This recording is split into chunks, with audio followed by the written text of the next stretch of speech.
السلام علیکم۔ اس لیکچر میں ہم اسلام کے عدالتی نظام کو سٹڈی کریں گے۔ جیسا کہ ہم جانتے ہیں کہ اسلام دین فطرت ہے۔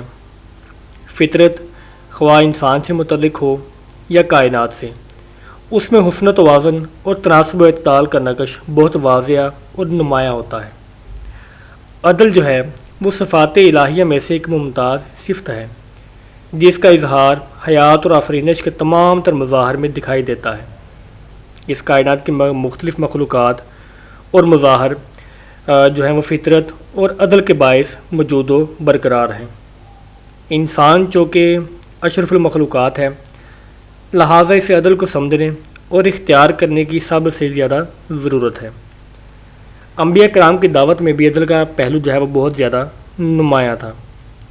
انسان کو اس جہان رنگ و بو میں جو تمیز اور ارادے کی قوتیں اور اختیارات بخشے گئے ہیں، عدل کا تقاضا ہے کہ اس کائنات کی صفوں کو لپیٹ کر ایک ایسا دن برپا کیا جائے جہاں انسانی اعمال کی جزا و سزا کا فیصلہ عدل کے ساتھ کیا جائے۔ تو جیسا کہ ہم دیکھتے ہیں کہ قرآن کریم میں ارشاد ہے کہ اے ایمان والو، اللہ کی اطاعت کرو اور رسول کی اطاعت کرو، اور اپنے میں سے جو صاحبان امر کی پھر اگر کسی مسئلے میں تم باہم اختلاف کرو تو اسے اللہ اور رسول کی طرف لوٹا دو۔ تو یہ عدل کے بارے میں خدا تعالیٰ کا ایک گائیڈنس ہے کہ کس طرح سے عدل ہوگا، کہ سب سے پہلے خدا تعالیٰ کی اطاعت ہوگی، پھر اس کے بعد رسول کی اطاعت ہوگی، اور اس کے بعد جو ہمارے اہل امر ہیں یا اہل حق لوگ ہیں، ان میں سے جو ہے وہ ان کی رائے مقدم ہوگی۔ اور اگر لوگوں کے درمیان کوئی مسئلہ جو ہے وہ اٹھے اور کوئی اختلاف پیدا ہو تو وہ بھی اللہ رسول کی طرف لٹایا جائے گا۔ اس کا مطلب یہ ہے کہ اس کا فیصلہ بھی اللہ رسول کی تعلیمات کی اور اس کے رسول کی تعلیمات کے مطابق کیا جائے گا۔ عہد نبوی میں اگر ہم عدالتی نظام کو دیکھیں تو حضور اکرم صلی اللہ علیہ وسلم انتظامیہ، عدلیہ اور مقننہ کے سربراہ کے طور پر موجود تھے۔ مطلب کہ یہ تینوں چیزیں آپ کے کنٹرول میں تھیں، لیکن آپ کے کنٹرول میں ہونے کے باوجود مشاورت وہاں پر موجود تھی۔ مدینہ میں حضور اکرم صلی اللہ علیہ وسلم کے دور میں حضرت عمر جو ہیں وہ عدلیہ کے سربراہ جو ہے وہ آفیشلی طور پر موجود تھے۔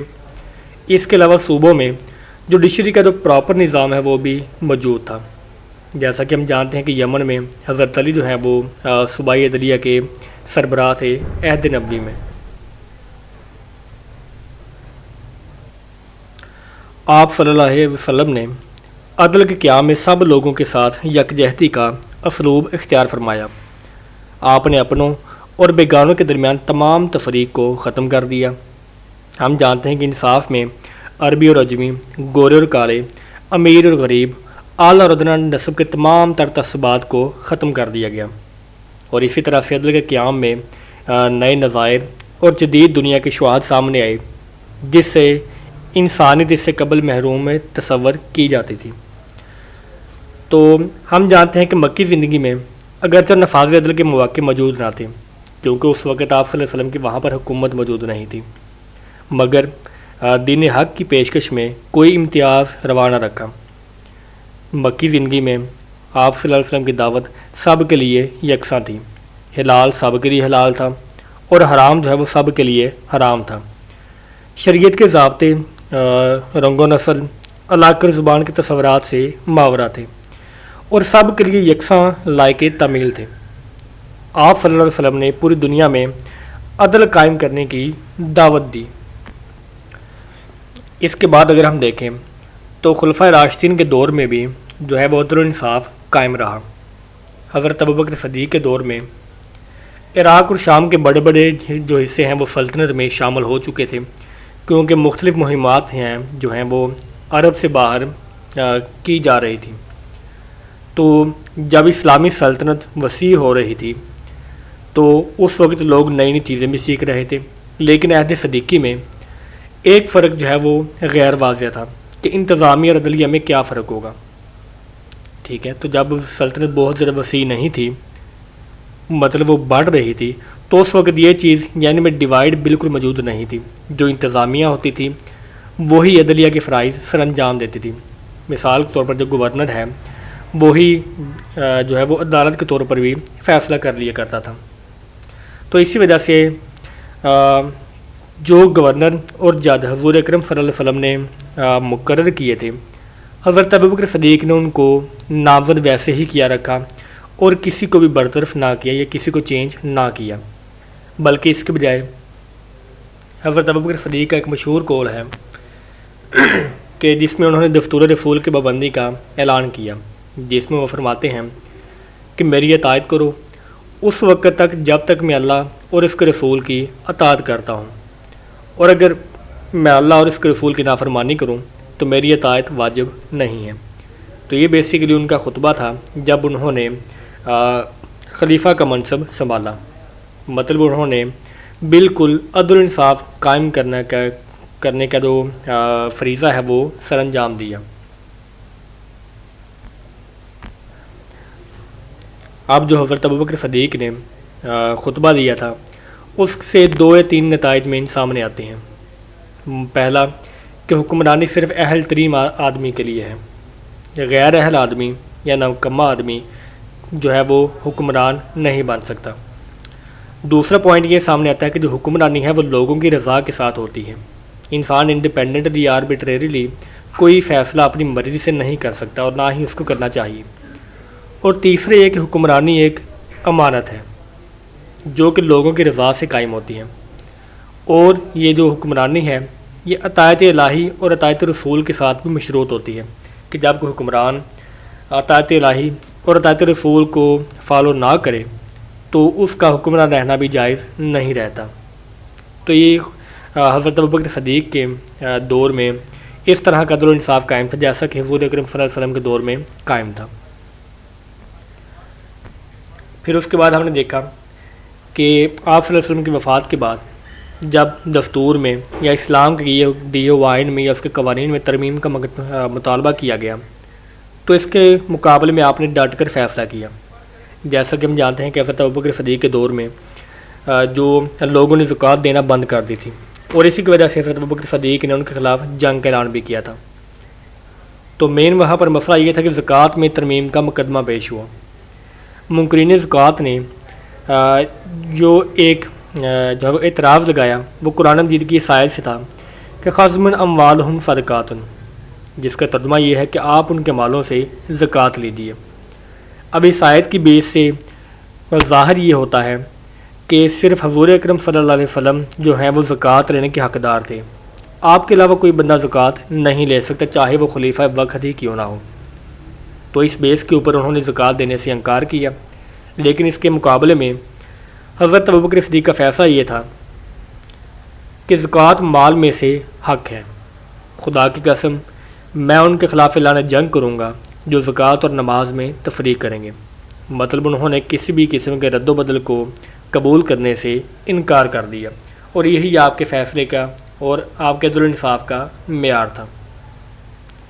پھر اس کے بعد عہد فاروقی میں دیکھیں تو حضرت عمر فاروق نے قرآن و سنت کو مکمل اہمیت دی. جس طرح سے عدل و انصاف حضور اکرم کے دور میں قائم تھا انہوں نے اسی طرح اس کو وہاں پر قائم رکھا. اس کے علاوہ لوگوں کو ہدایت دی گئی کہ فوجی افسروں کی پیروی کریں، کیونکہ وہ جو فوجی افسر تھے وہ بھی خلیفہ وقت کے لگائے ہوئے تھے اور وہ عدل و انصاف کے تقاضوں کو پورا کر کے لگائے ہوئے تھے.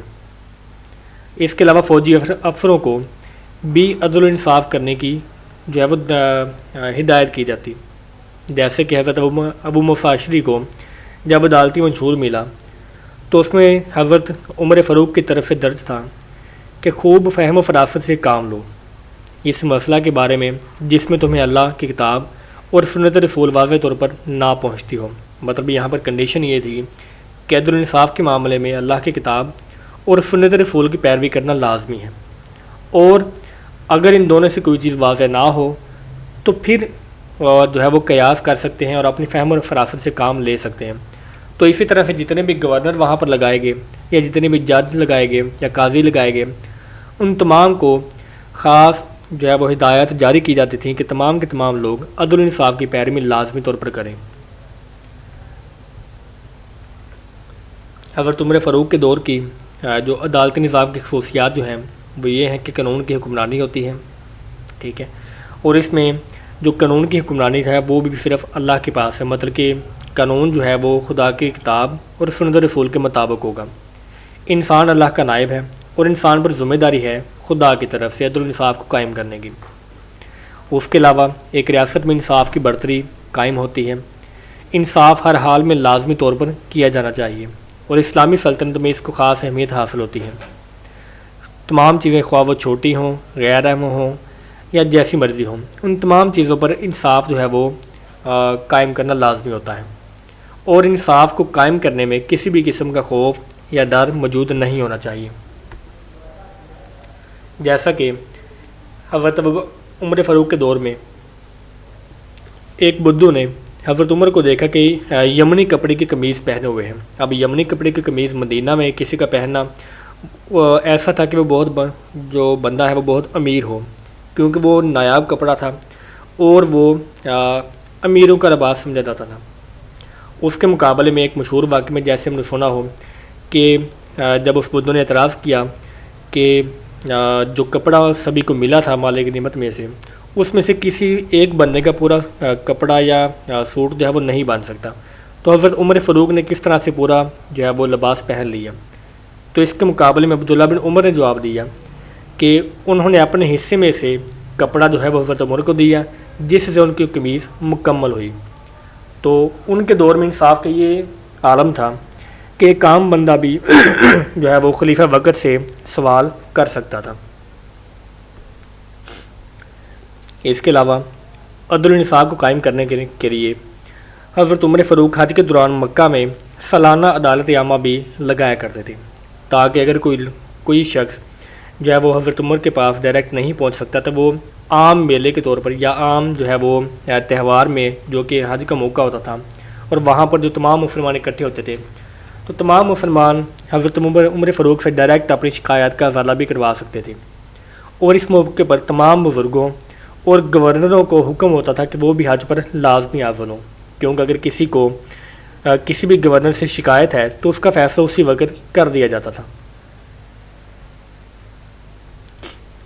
جب تمام لوگ وہاں پر حاضر ہوتے تو وہاں پر ایک اوپن مجلس میں تمام لوگوں کو دعوت دی جاتی کہ اگر کسی کو کسی بھی گورنر کے خلاف یا کسی شخصیت کے خلاف کوئی شکایت موجود ہے تو وہ اس کو حضرت عمر فاروق کے سامنے پیش کر سکتا ہے، اور ہر شکایت کا جو ازالہ ہے اور اس کا فیصلہ اسی وقت موقع پر ہی کر دیا جاتا۔ عدل و انصاف کو قائم کرنے کے لیے گورنروں اور ججوں کو خاص ہدایات حاصل ہوتی تھیں۔ مثال کے طور پر ایک دفعہ ایک عمال کو حضرت عمر فاروق نے فرمایا کہ ہوشیار رہو، میں نے تمہیں جابر و ظالم بنا کر مقرر نہیں کیا، میں نے تمہیں اللہ سے ڈرنے والا مقرر کیا ہے تاکہ تم مسلمانوں کے حقوق کو محفوظ رکھو اور ادا کرو۔